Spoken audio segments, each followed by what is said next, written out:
복음 안에는 하나님의 의가 나타납니다. 아멘. 인정하십니까? 복음 안에는 하나님의 의가 나타납니다. 오늘 성경 말씀에 분명히 우리가 목격한 것은 하나님이 지으신 피조물, 창조물, 만물 안에는 하나님의 의가 나타난다라고 성경은 이야기합니다.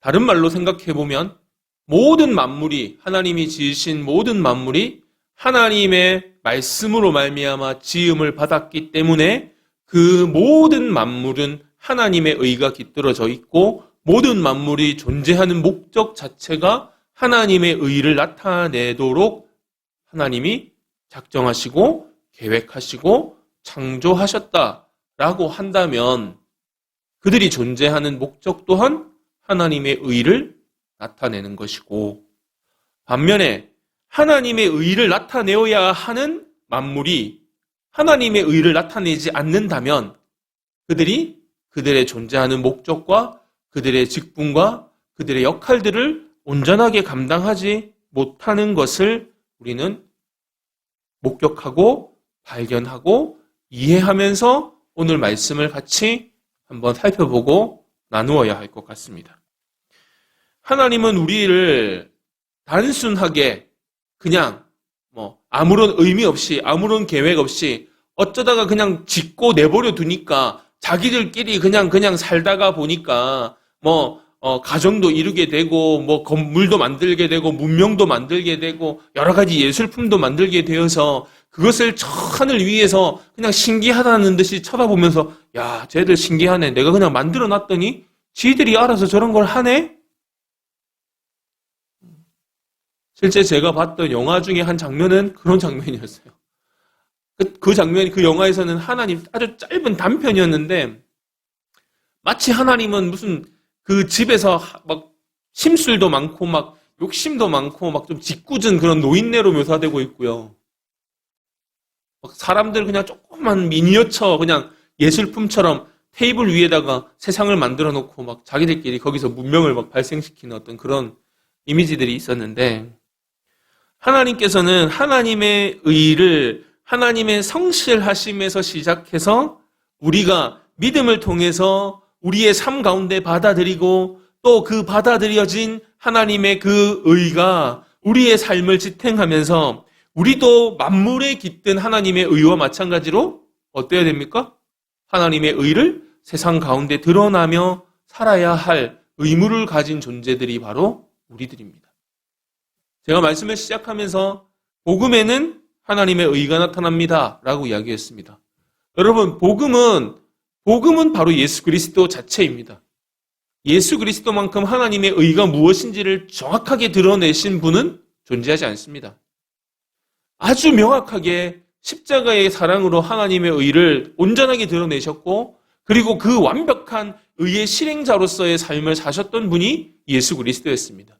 그래서 율법조차도 예수 그리스도를 정죄하지 못할 만큼 완벽하게 우리의 죄를 대속하시고 죄값을 치르시고 율법 안에서도 완벽하신 이가 그 하나님의 의를 온전히 준행하셨기 때문에 오늘 우리같이 더럽고 추한 죄인이 하나님의 은혜를 입고 이 자리에 나와서 그리스도인이 될 수 있었다라고 하는 사실은 바로 하나님의 의가 우리에게 아주 중요한 역할을 하고 있다라는 사실을 시사하고 있는 하나의 아주 중요한 장면이기도 합니다. 17절에 보면요. 우리가 읽진 않았지만 1장 17절에 복음에는 하나님의 의가 나타나서 믿음으로 믿음에 이르게 하나니 기록된 바 오직 의인은 믿음으로 말미암아 살리라 함과 같으니라 라고 되어 있습니다. 그리고 이제 오늘 우리가 읽었던 본문 18절이 시작이 되죠. 근데 여러분, 기록된 바 오직 의인은 믿음으로 말미암아 살리라 라고 하는 이 구절이 참 유명합니다. 루터가 종교개혁을 시작할 때 이 구절에서 그래 맞아 우리의 의, 우리가 의로 완전해지고 우리가 의로 회복되고 우리가 하나님 앞에서 구원받는 것은 어떤 종교적인 행위나 종교적인 어떤 영향력이나 종교적인 능력이 아니라 바로 어디에서? 하나님의 의, 다시 말하면 믿음으로 말미암아 우리가 하나님의 의를 드러내고 믿음으로 우리가 하나님의 의를 받아들이게 되었고 믿음으로 하나님의 의를 드러내며 살아가는 우리이기 때문에 우리의 구원은 반드시 어디에서 나타난다? 믿음으로 말미암았다. 이 구절이 사실 어디서 왔냐면요. 하박국 선지서에서 왔습니다. 하박국 선지자가 하나님 앞에서 이 세상의 그 부패하고 타락하고 더럽고 추한 정말 멸망을 향해서 치닫고 있는 당시의 그 이스라엘과 그 고대 근동에 이 일어나고 있는 상황들을 바라보면서 막 한탄하면서 하나님 앞에 하소연을 했거든요. 그때 질문하고 답변하는 형식으로 하나님이 선지자가 딱 질문을 하면 하나님이 아주 성실하시게 답변을 해주시는 거예요. 이해가 되십니까? 그때 선지자가 물었던 게 뭐겠습니까? 하나님, 어떻게 하나님의 백성이고 하나님의 나라라고 하는 이스라엘이고 그 이스라엘이 어떻게 이렇게 될 수가 있습니까? 하나님 어떻게 해야 됩니까? 라고 이야기했을 때 하나님은 낙심하지 말고 오히려 성실하게 하나님의 일을 준행하고 계신 그 하나님을 바라보라고 말씀하시고 그리고 오직 무엇으로? 하나님의 말씀으로 하나님께서 허락하신 믿음으로 말미암아 하나님의 뜻은 여전히 어떻게 된다고 있다고요? 준행되고 있다라고 하는 것을 하나님이 하나하나 답변해 주시면서 하나님의 의는 우리가 생각할 때 하나님의 의는 우리가 믿음으로 회개하고 받아들이면 우리의 구원을 이루는 그래서 제가 말씀드렸잖아요. 하나님이 우리를 보실 때 무엇으로 구원하느냐? 예수 믿습니까? 안 믿습니까? 믿습니다. 라고 이야기하면 그 질문으로 답하는 그거 하나로 우리를 구원하시는 게 아니라 우리가 믿습니다라고 할 수 있는 것 자체가 예수 그리스도의 의가 내 안에 있기 때문에 그 의로 말미암아 우리가 하나님 앞에서 내가 예수를 그리스도로 믿습니다라고 고백할 수 있고 그 고백하는 그 고백과 함께 내 안에 있는 예수 그리스도의 의를 보고 하나님이 우리를 의롭다라고 하신다.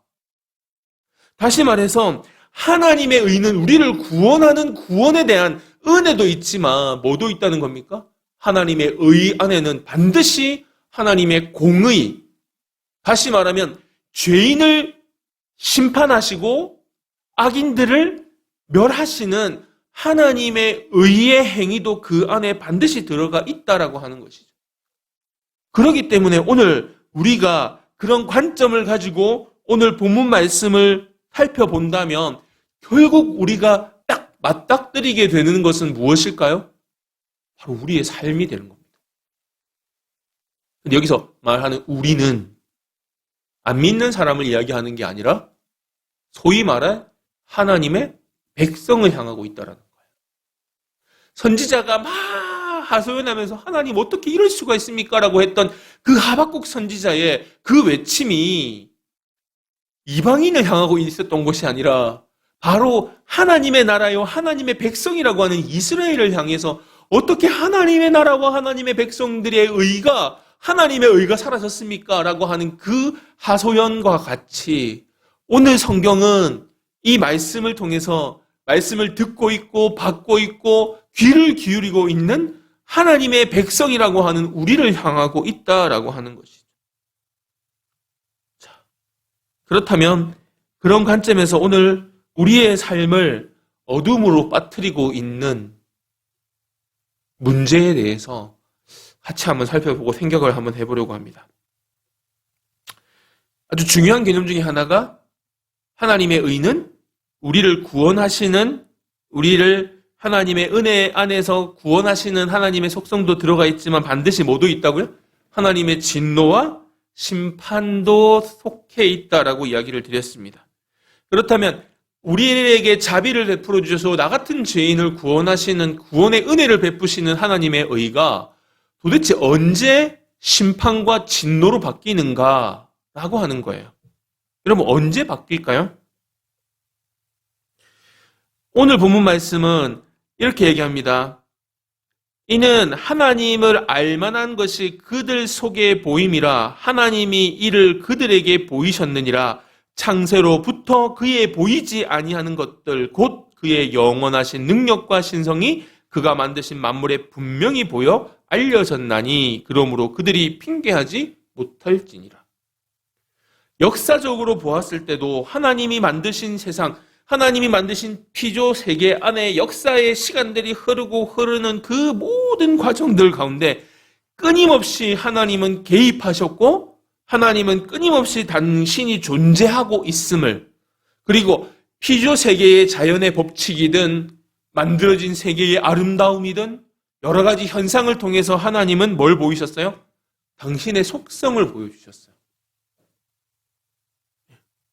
그리고 그 모든 것들이 계시되어졌고 우리는 그것을 분명히 보면서 하나님은 살아계시고 지금도 역사하시고 개입하시는구나 라는 사실을 알게 되는 것이죠. 그런데 문제는 뭡니까? 하나님의 피조세계를 보면서 하나님의 존재하심을 인식하는 자에게는 하나님의 은혜와 자비와 그죠? 하나님의 선하심이 다가오지만 반대로 분명히 계시하고 있는 하나님의 계심을 인정하지 않는 자들에게는 무엇으로 다가갑니까? 하나님의 의는 심판과 진노로 다가갈 수밖에 없다라고 하는 사실이죠. 그것이 오늘 19절, 20절에서 이야기하고 있는 것입니다. 다시 말하면 하나님은 자신의 영원하신 능력과 그 신성을 어디에 두었다? 만물에 두었다. 이렇게 얘기할 수가 있는 것이죠. 그래서 사람들은 결코 뭐 할 수 없다? 하나님의 계심을 부인할 수 없다라고 하는 것이죠. 제가 이제 중학교 때 이제 선생님이 저를 가르쳤던 모교회 선생님이 그때 당시에 CCC에서 이제 훈련을 받고 이제 막 열심히 봉사하고 섬기던 대학생이었어요. 근데 그때 당시에 제가 알기로 아직까지 그때는 한국교회 안에 제자훈련이 그렇게 막 활성화되지도 않았고 시작됐는지는 잘 모르겠어요. 옥 목사님 언제 시작하신 정확히 제가 연도를 기억을 못해서. 근데 그때 당시에 제자훈련이라는 것이 선교단체에는 있었었거든요. 그래서 그 CCC 간사하시던 선생님이 우리를 앉혀놓고 훈련을 시키신 거예요. 말씀도 읽게 하고 또 말씀도 가르쳐 주시고 성경 공부도 하고 되게 재밌었고 되게 유익한 시간이었던 것 같아요. 근데 그때 말씀을 배우다가 보니까 정말 한 가지 정말 질문하고 싶었던 것 중에 하나가 바로 오늘 우리가 보고 있는 이 말씀이었어요. 선생님, 죄송합니다. 선생님, 우리나라에 선교사님들이 복음을 들고 와가지고 복음을 전했을 때 우리가 하나님이 계시구나. 우리가 예수님을 믿어야지 구원을 받구나. 그 사실을 알았는데 그러면 그 이전의 사람들은 억울하잖아요. 저도 그때 그 질문을 했던 것 같아요. 근데 여러분 답은 오늘 성경이 우리에게 보여주고 있습니다. 그 어느 누구도 하나님이 계시다는 것을 핑계할 수 없는 명백한 증거가 어디에 있습니까? 만들어진 모든 피조 세계 안에 존재하고 있다라고 하는 사실이에요.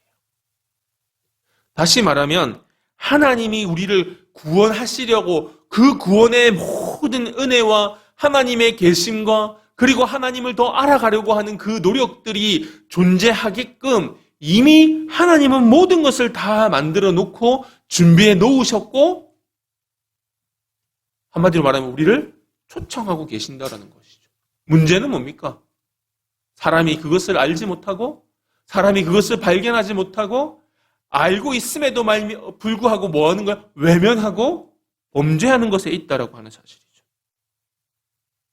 예레미야 2장 11절에 보면 어느 나라가 그들의 신들을 신 아닌 것과 바꾼 일이 있느냐? 그러나 나의 백성은 그의 영광을 무익한 것과 바꾸었노라 라고 이야기하고 있습니다. 우리가 오늘 이 말씀을 받을 때 한번 정말 심각하게 고민해 보아야 할 부분은 무엇입니까? 바로 지금 예레미야 선지자가 참 한탄하면서 눈물 흘리면서 하나님 앞에 정말 엉엉 울면서 고백하고 있는 내용과 같이 하나님, 어떻게 이런 일이 벌어질 수가 있습니까? 하다못해 우상을 숭배하는 자들조차도 자기들의 신을 저렇게 그냥 없다라고 그냥 없는 것처럼 다른 것으로 바꾸지 않는데 어떻게 하나님의 백성이 하나님의 그 영광을 무익한 것, 여기서 말하는 건 뭡니까? 사람의 손으로 만들어 놓은 것, 하나님이 만들어 놓은 피조물의 영광과 바꿀 수가 있습니까? 라고 한탄하고 있다라는 것이죠. 여러분, 이것이 바로 뭡니까?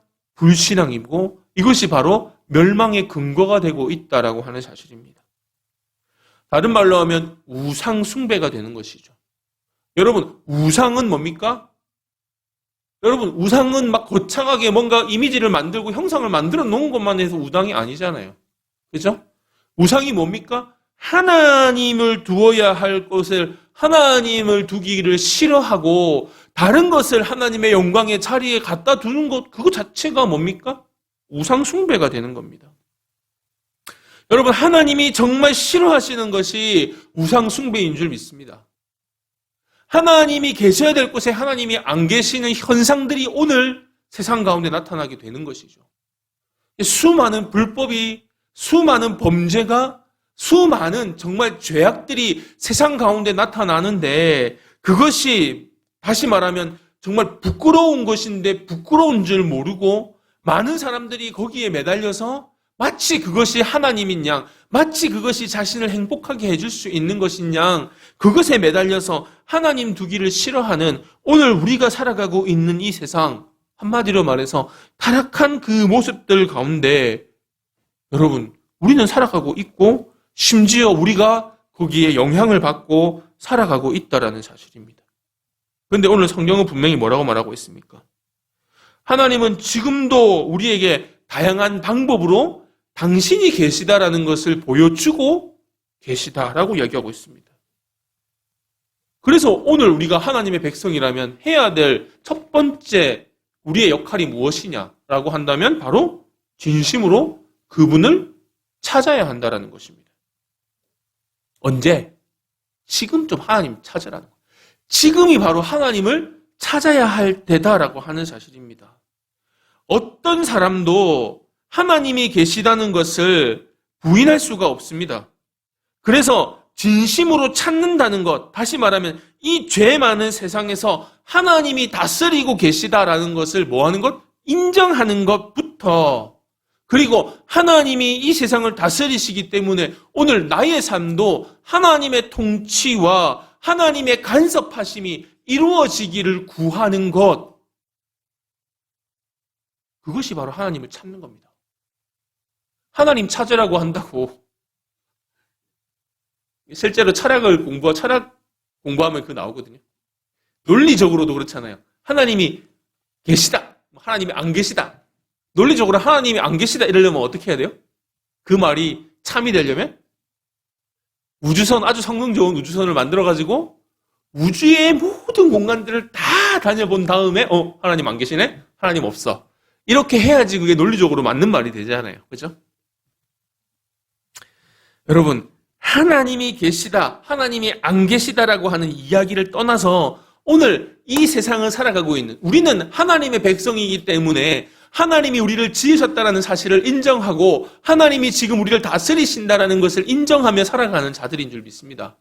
그렇다면 진정 우리가 이 우상 숭배가 만연하고 있는 이 시대에 하나님이 계셔야 될 그 자리에 다른 것을 두고 다른 것을 더 즐거워하고 다른 것에서 은혜를 구하고 있는 이런 시대에 우리가 진정으로 해야 될 하나님을 찾는 것, 진심으로 하나님을 찾는다는 것, 다시 말하면 하나님의 다스리심을 인정하고 하나님의 통치가 우리 안에서 온전히 이루어지기를 간구할 수 있는 것.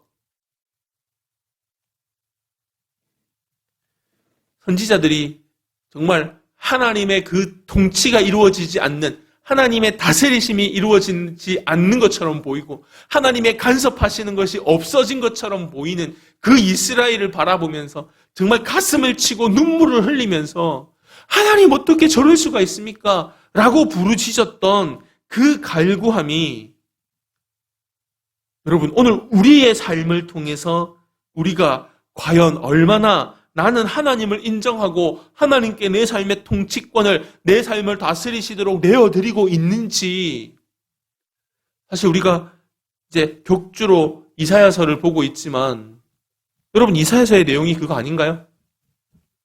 하나님의 백성이라고 하면서 하나님은 의지하지 않고 그렇게 구하라고 해도 구하지 않으니까 하나님이 강제적으로 막 그냥 징조를 보여주시면서 믿어라 좀. 내가 너를 다스리고 내가 너희들을 인도할 것이고 너희들이 지금 멸망당할 것처럼 보이지만 내가 너희들을 남겨두고 그루터기에서 새 가지가 나고 싹이 나서 선한 의의 가지가 나고 진정한 메시아가 올 것이고 진정한 회복이 일어날 것이다. 그렇게 말해도 어떻습니까? 이스라엘 들은 채만 취하잖아요. 오늘 우리는 어떻습니까? 여러분은 과연 하나님을 진심으로 찾고 계십니까? 여전히 하나님이 계셔야 될 그 자리에 다른 것을 두고 있지는 않으십니까?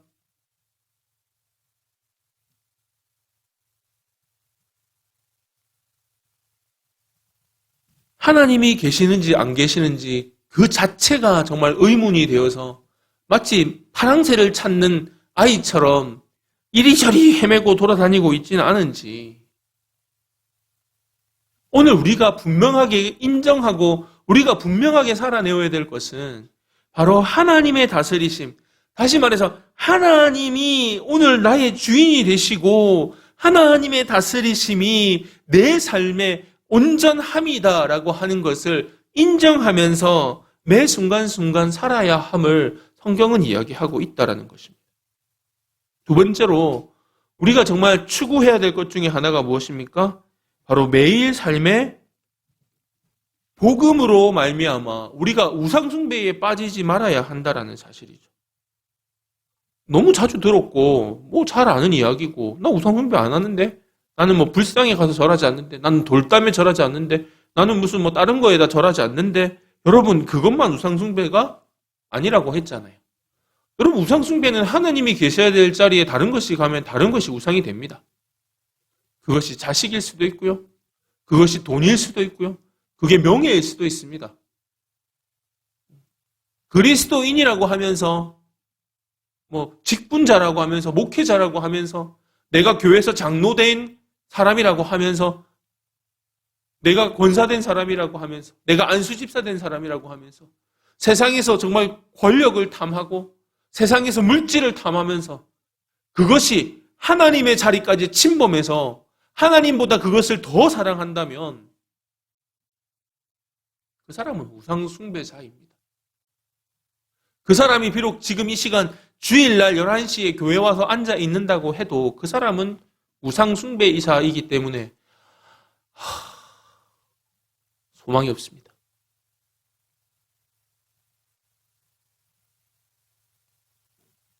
오늘 제가 말씀을 준비하면서 저부터가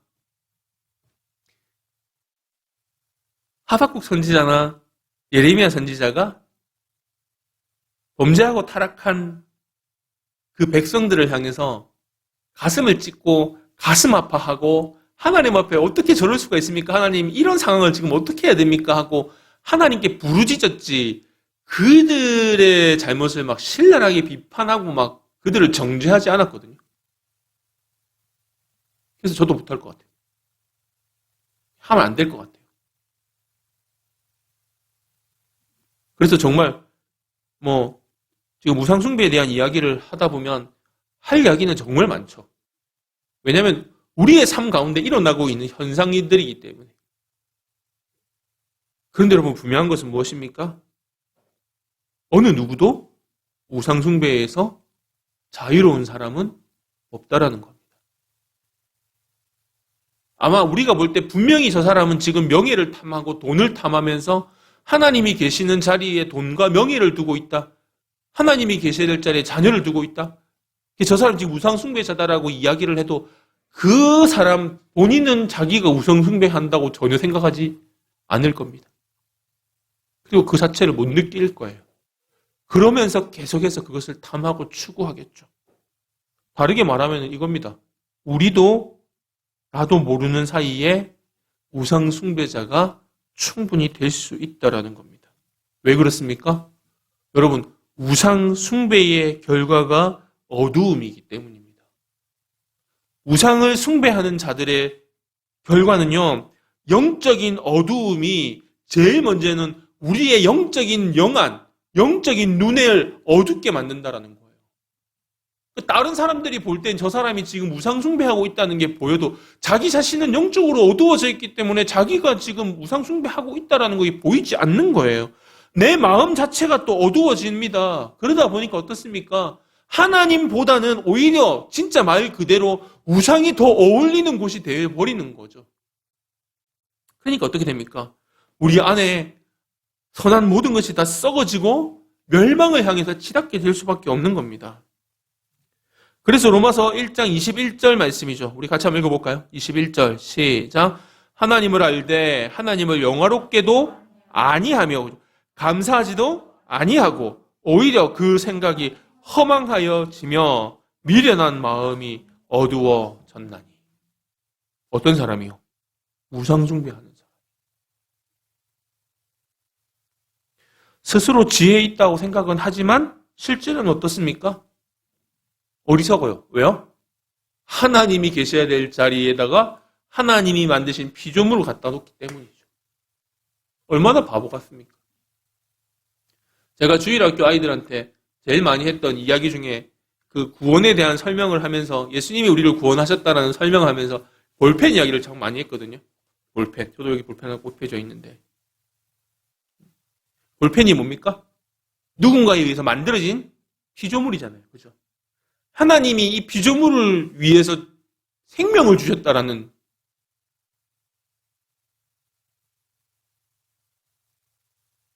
근데 여러분 이 피조물을 어디다 갖다 놓는다고요? 하나님의 자리에 갖다 놓는다는 거예요. 그리고 하나님을 섬기는 것이 아니라 뭘 섬기는 겁니까? 이 피조물을 섬기고 있다는 거예요.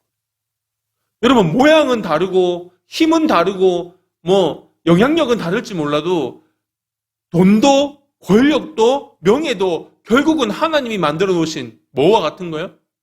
피조물이니까 볼펜과 같은 거예요. 근데 거기에다가 머리를 숙이고 그걸 경배하고 엎드리고 있다라는 것 자체가 하나님의 영광이 있어야 될 그 자리, 하나님의 영광을 드러내야 될 그곳. 그래서 하나님을 알되 영화롭게도 하지 않고 감사하지도 않고 오히려 그 생각이 허망하여지고 마음에 어두워지고 우상숭배의 결과라는 것이죠. 다시 말해서 우상숭배라고 하면 뭐라가 되는 겁니까? 하나님의 영광을 그죠? 피조물의 영광과 바꿔버리는 거예요.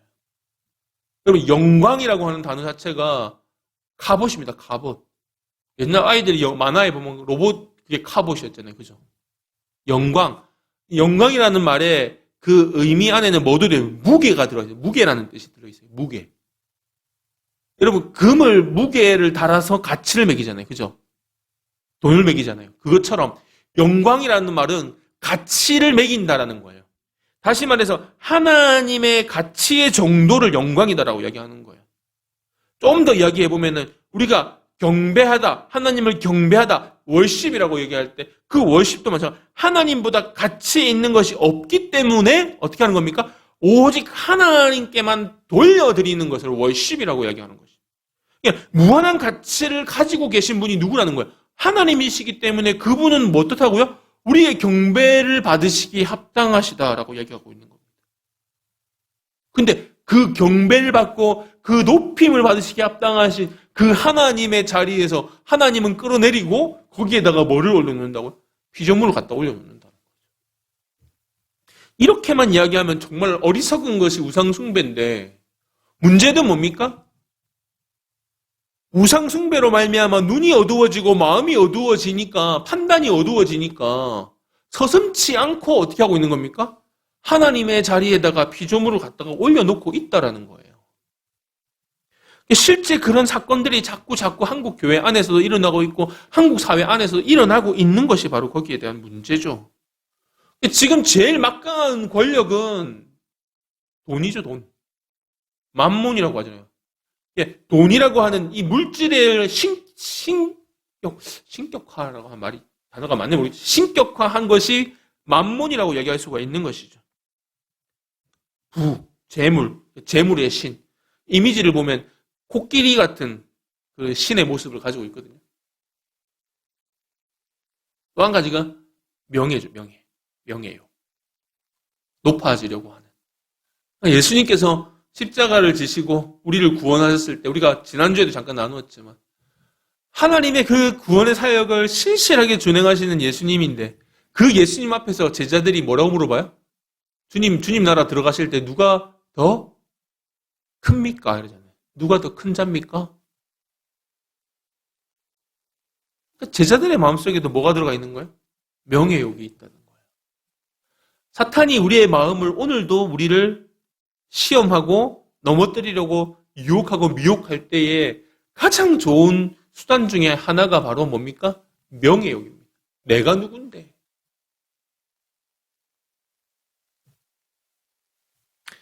항상 우리는 우리를 살펴야 되고요. 세 번째입니다. 마지막 이야기인데 여러분 그러면 이제 어떻게 해야 될까요? 만만치가 않아요. 세상 살아가는 게. 그런데 만약에 그 순간에 하나님의 간섭이 있다면 은혜죠. 그러면 이제 우리 어떻게 해야 됩니까? 그 간섭을 받아들여야죠. 사춘기 때 제일 힘든 게 뭡니까?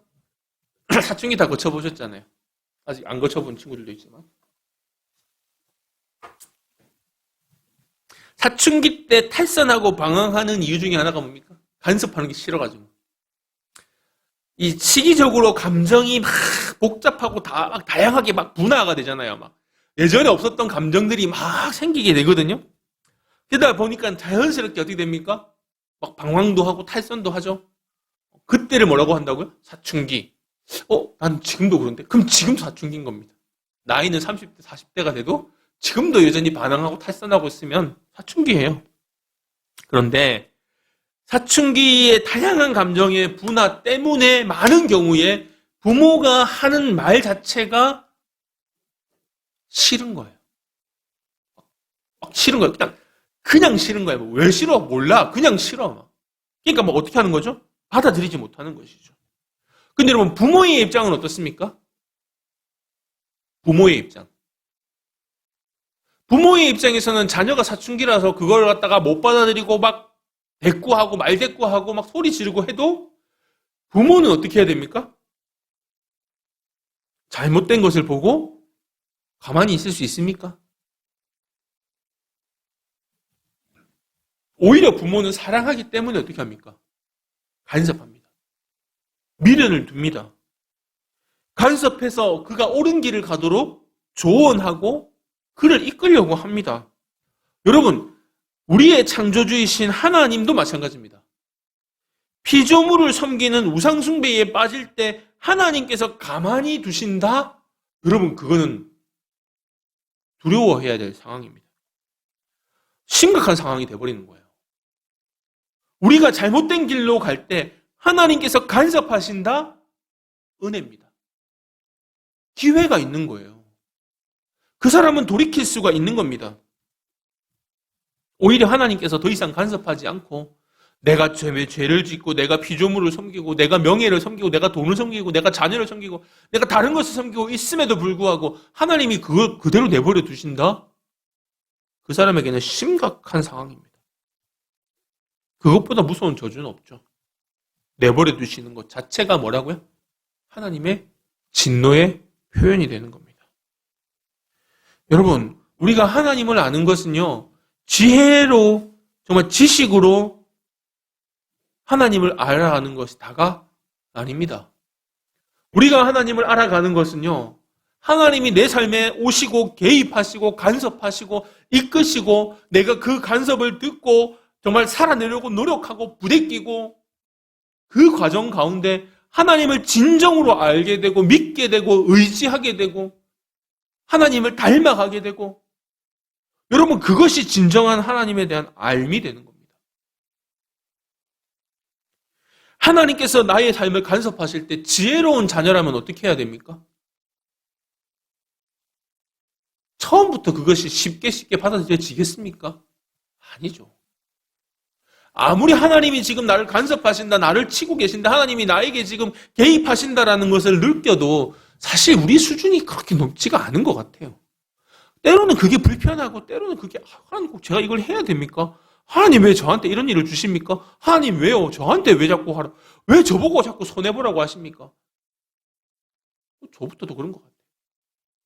그런데 여러분 한번 보십시오.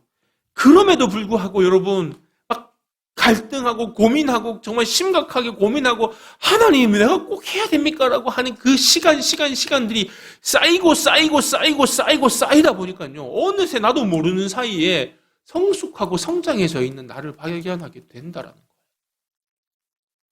부모의 잔소리가 듣기 싫고 그래서 막 소리 지르고 반항하고 뛰쳐나가기도 했던 나였는데 그럼에도 불구하고 부모는 나를 포기하지 않고 끝까지 붙들고 이야기하고 조언하고 이끌고 그 과정 가운데 나도 모르는 사이에 내가 어느 순간 어떻게 돼 있습니까?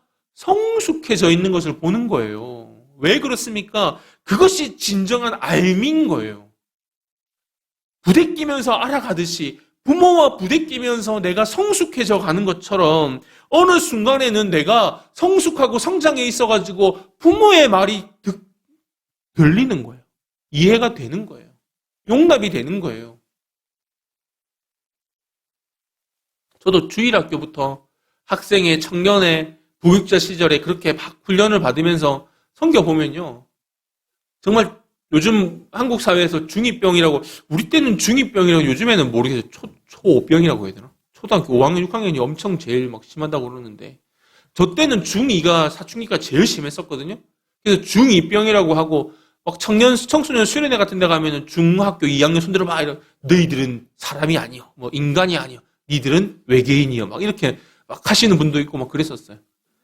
근데 중학교 2학년 때 제가 가르쳤던 아이들 중에 정말 사춘기 심하게 앓는 애들이 있었거든요.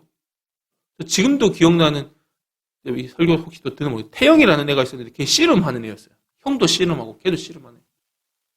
중학교 2학년인데 저보다 컸어요. 덩치도 이만한 애가. 주일날 부모님은 울면서 애 교회 보내려고 난리를 치는데 얘는 교회를 잘 안 오는 거예요. 근데 그날 어떻게 잡혔는지 아버지한테 잡혔는지 저녁 예배를 받더라고요. 그때 7시 예배잖아요. 뒤에 서서 인사하고 있는데 오랜만에 왔길래 아이고 태영아 오랜만이야 이랬더니 이놈의 자식이 저한테 이러면서 에이씨 이러고 가더라고요. 근데 내가 고등학교 가니까 철이 들더라고요. 나중에 고등학교 되니까 내가 철이 들어가고 와가지고 괜히 막 저한테 부비부비를 하는 거예요. 등을 막 산만한 놈이 하고 그렇게 붙어가지고 왜 강아지처럼 그래 막 그랬는데 여자애들도 마찬가지인 것 같아요. 왜 이런 일들이 생깁니까? 그럼에도 불구하고 끊임없이 사랑을 표시하고 끊임없이 놓지 않고 간섭하고 이끌고 사랑을 부어준 부모가 있으니까 자식들이 뭐 하는 거예요? 성숙해지면서 깨닫게 되는 거예요. 아, 이게 사랑이구나. 여러분, 하나님과의 관계도 마찬가지입니다. 우상숭배에 빠져서 마음이 어두워진 자들에게 끊임없이 말씀은 깨어나게 하는 거예요. 끊임없이 나와서 은혜를 받고 하나님의 말씀이 들어갈 때 그들이 하나씩 깨닫게 되는 거예요. 아, 내가 잘못 살았구나. 다시 말하면 그런 생각도 해요. 그래, 직분자이면서 저렇게 살지만 그래도 그나마 저 사람이 지금 아직까지 교회 나가고 있다는 거, 예배에 참석하고 있다는 것 자체는 소망이구나. 왜요? 말씀을 듣고 깨달을 기회가 있으니까. 그것이 하나님의 은혜고 그것이 하나님이 나에게 베풀어 주신 감사의 제목들이다라는 것을 깨달아갈 때 사랑하는 이웃교회 성도 여러분, 우상숭배는 반드시 심판이 있습니다. 인정하십니까? 여러분, 복음에는 하나님의 의가 있다는 것을 인정하신다면요, 우상숭배에는 심판이 있다는 것을 인정하셔야 됩니다. 따라서 우리는 우상숭배를 버려야 합니다. 정확하게 말하면 하나님이 계셔야 될 그 자리에 다른 것을 두는 어리석은 짓을 하지 말아야 합니다. 그거는 아무도 모릅니다. 나만 아는 겁니다. 과연 나는 지금 어디에 가치를 두고 있는지, 하나님께 가치를 두고 있는지, 다시 말하면 하나님께 무게를 두고 있는지, 하나님께 영광을 돌리고 있는지, 아니면 다른 것에 가치를 두고 그것을 추구하고 있는지 우리는 매 순간순간 점검해 보아야 합니다. 그리고 하나님께 구하셔야 돼요. 그리고 오늘 이 시간이 여러분에게 주시는 하나님의 경고의 시간이 되시기를 바랍니다. 만약에 지금도 전혀 찔림도 없고 지금도 전혀 부담감이 없다면 심각한 겁니다. 하나님의 침묵은 그 자체가 진노요. 그 자체가 절망입니다. 하나님이 말씀으로 내 마음을 지적하고 깨우치라고 말씀하시고 때로는 질책도 하시고 때로는 회초리를 들기도 하실 때 그때 순종하고 깨닫고 받아들이시는 그 은혜가 오늘 말씀을 받고 있는 우리 이음교회 가족들 안에서 일어나시기를 주님의 이름으로 축복합니다. 말씀을 맺습니다. 영적인 어두움은 하나님의 은혜로만 해결될 수가 있습니다. 하나님의 말씀이 빛 대신 하나님의 그 은혜가 오늘 우리의 삶을 비출 때에 진정한 회복이 일어날 수 있습니다. 우상의 자리를 버리시고 하나님의 그 나의 영광의 자리, 가치의 자리, 무게의 자리에 올려드리며 우리의 삶이 온전히 회복되고 생명이 다시 일어날 수 있는 진정한 회복이 우리 안에서 일어나기를 주님의 이름으로 축복합니다.